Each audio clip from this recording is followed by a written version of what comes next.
Hi everybody, welcome back to Canadian Maker Project. I returned to talk about the Ender 5.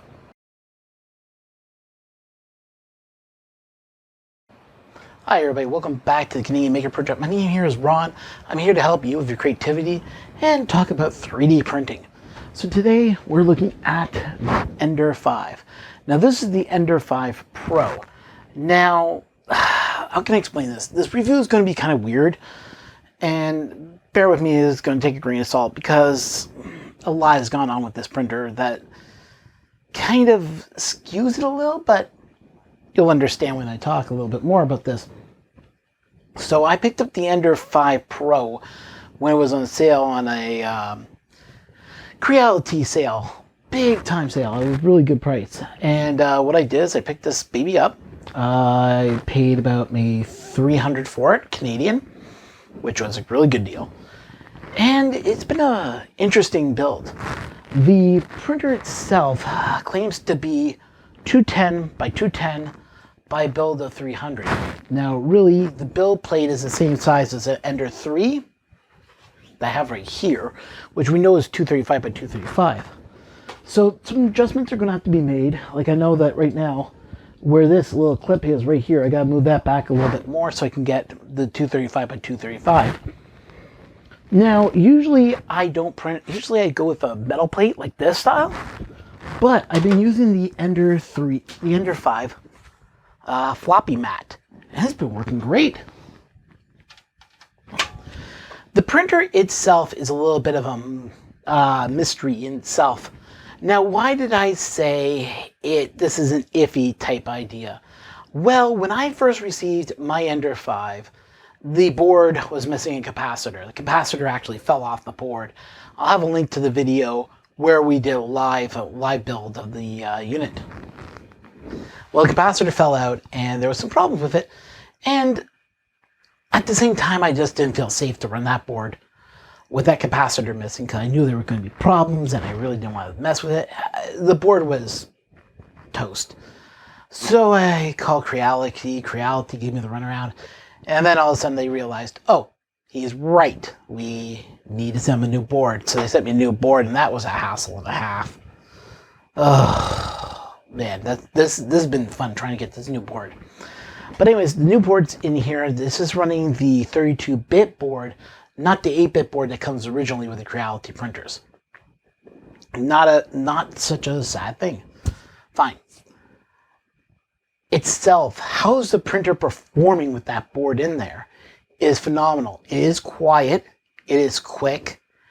I can run this up to 70 millimeters per second without any skips. Here, let me show you some of the stuff I've printed already. So I printed the Collapsible Sword.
It broke.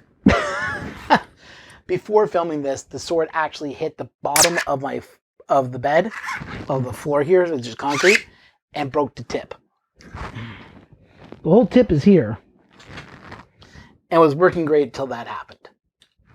All in all, I have to say I was really shocked that this print came out okay without changing any settings in Cura. It was a marvelous print. So I went on. This is an update for the printer. Basically what these are feet that go under the printer to hold the bed steady, because the bed does have a little bit of wobble when it moves up, when it prints on it. So this is going to give it more stabilization, and it's going to be better. Now, yes, this is printed with PLA. I don't have any PETG, but as soon as I get these put on, then I want to print with PETG and make new ones. So I decided to print. I've been working on this Sailor Moon sculpture, and I found this print to be very hard to print. This is the hairline for the Sailor Moon print, and with its sharp edges and curves, I wanted to test to see how this printer turned out. This thing did a marvelous job of getting in the curves, and because the bed doesn't move, there's no ringing, no movement, no nothing in it. And I can print this at the high speeds that I want, but I toned it down just for this print. Which got me thinking, well, how are the tolerances on this printer? Well, I went in the first time and printed with some black PLA. This is from my friends over at Filament. And I printed this out. Now, the only bad thing is we have little issues. Right here and right here fused together to the print. So I think it might have been just the heat, and it fused the center line too. But I was able to open 5, 4, and 3. 2 is fused. 1 is fused. The center also fused. I just think it might have been the heat. It requires at least 220 to actually get that filament to print nicely. So I have a feeling it might be a heat issue. So I went back to my favorite, this orange I got from filaments.ca, which I printed a lot of parts in. Unfortunately, I didn't have it close enough to the bed, as you can see.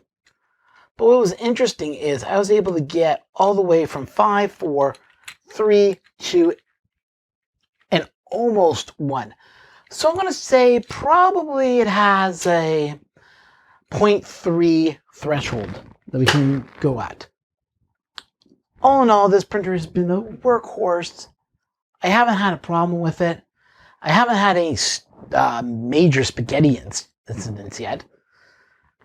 All in all, is this printer worth the money? 100% yes. I'm really happy with this. This is more closer to what I would call a D-bot, and I'll put that in the thing. I'll put the Thingiverse link up in the description. The idea is that instead of it being a Core XY, which is basically what it is a Core XY, because your X and Y run on this gantry alone.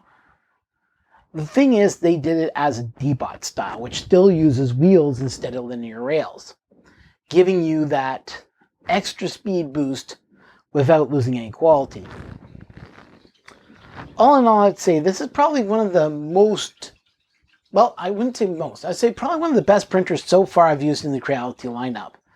Compared to like an Ender 3, honestly, I think it's time for the Ender 3 to be retired, and they need to start pushing this baby. The Ender 5.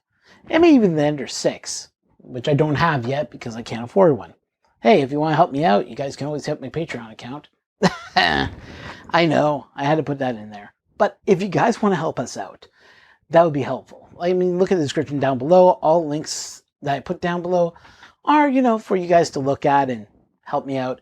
But you know what will help me out the most? If you press the like button. That like button lets people know that you like this video and helps promote the channel.